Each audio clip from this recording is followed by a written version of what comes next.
ఇంకొక funny incident చెప్తాను చూడండి. లేదు నేను కటింగ్ చూసారు ఎలా ఉందో అది. చాలా డీసెంట్‌గా ఉంది కదా! డీసెంట్‌గా ఉంది కానీ నాకేదో నచ్చలేదు. నాకేంటంటే నాకు స్టైలిష్‌గా ఉన్నవంటే ఇష్టం అనమాట. కొన్ని నా పాత ఫోటోస్ చూపిస్తాను చూడండి ఇక్కడ. ఉన్నాయి కదా పాత ఫోటోస్. వీటిలో చూడండి చాలా స్టైలిష్‌గా ఉంటాయి. యాక్చువల్ చెప్పాలంటే ఇది చాలా నార్మల్ కటింగ్ అనమాట ఇది. Decent cutting. అయితే ఇక్కడ సమస్య ఏంటంటే ప్రాబ్లం కటింగ్ సమస్య కాదు. నేను నేను సిగ్గు అనమాట వాళ్ళతో మాట్లాడడానికి సిగ్గు. కొంచెం ఇంట్రోవర్ట్ టైప్ కదా. ఎందుకంటే కటింగ్ షాప్కి వెళ్ళిన ప్రతిసారి అక్కడ ముగ్గురు ఉంటారు అనమాట. అందులో ఒకడు బాగా చేస్తాడు స్టైల్గా, యూత్కి తగ్గట్టు చేస్తాడు. వాడైతే మంచిగా చేస్తాడనమాట. అయితే ఒక్కోసారి వాడు బిజీగా ఉంటాడు. తర్వాత ఇద్దరు ఉంటారు, వాళ్ళు కొంచెం నార్మల్గా చేస్తారన్నమాట. ఏం చేస్తాం, మొహమాటం, భయ్యా వద్దు భయ్యా ఆ అబ్బాయి చేస్తాడులే అని అనలేము అనమాట. అడగలేం, చేయలేం. చేసేమంటే చేసే అని చెప్తానమాట. ఒకడేమో పెద్దవాళ్ళకి చేస్తాడు, అంకుల్కి చేస్తాడు, ఆడితో సరి చేయించుకున్నాను, డిప్ప కటింగ్ చేస్తాడు. ఇంకొన్నాడు, ఆడు కొంచెం పర్వాలేదు కానీ వాడే చేసాడు. ఇది లైట్గా మంచిగా చీరంటే పూర్తిగా డిప్ప కటింగ్లో చేస్తాడు దగ్గరికి. బాగోలేదు ఏంటంటే సిగ్గనమాట. ఒకడే ఉంటే పర్వాలేదు, కానీ నా షాప్లో ముగ్గురు నలుగురు ఉంటారు.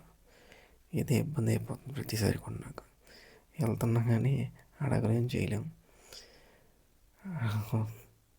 అంటే ప్రతి మనిషి ఒకడు ఉంటాడు కదా, ఒక నమ్మకంగా ఒకటి దగ్గర చేయించుకుంటాం మనం. ఇప్పుడు స్టైల్గా ఒకసారి నీట్గా చేస్తారని. ఈ ముగ్గురు నలుగురు ఉండడం వల్ల ఎవరి దగ్గర చేయించుకోవాలో తెలియట్లేదు.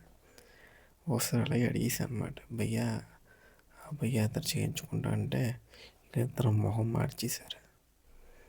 ఇక నా వెళ్ళిన ప్రతిసారి ఏంటో నాకు ఈ ప్రెషర్, అడగలేం, చేయలేం, ఎలా చేసుకుని పోండి వదిలేసాను ఇక తలకాయని. ఒక్కొక్కసారి స్టైల్గా అదర్ వెళ్తే స్టైల్గా చేస్తాడు. నీట్గా అది చిన్నది పెట్టేసి నీట్గా స్టైల్గా చేస్తాడు, యూత్ఫుల్గా.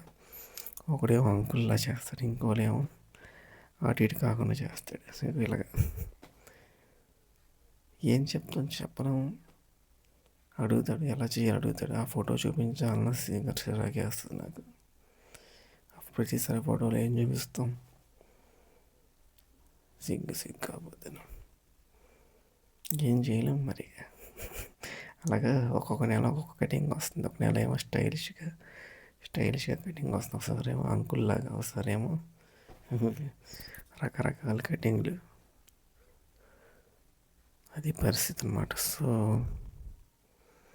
మీకే చాలామంది ఇలాగే ఉంటారు, మొహమాటం అన్నమాట చెప్పడానికి. వద్దు, ఒకసారి చెప్పాను అలాగే అడిగి వద్దురా బాబు అనేసాను. ఆడ మొహం కలకందాలు ఎట్టేసాడు. నాకెందుకు ప్రెజర్ చెప్పేసి వదిలేసాను, ఏడా చేసుకుంటారా బాబు అని. ఇంకోటి ఏంటంటే స్టైలిష్ హెయిర్ స్టైల్స్ అనేవి మెయింటైన్ చేయొచ్చు, కానీ దానికి తగ్గట్టు బట్టలు మెయింటెనెన్స్ ఉండాలి.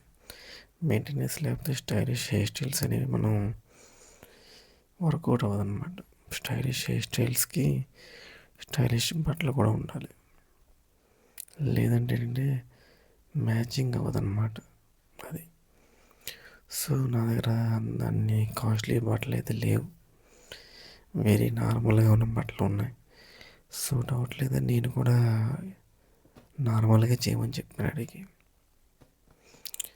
దీనికి మెయింటెనెన్స్ ఉండాలి కదా, సరైన హెయిర్ స్టైల్కి హెయిర్ వ్యాక్స్ కానీ అవన్నీ వాడాలి.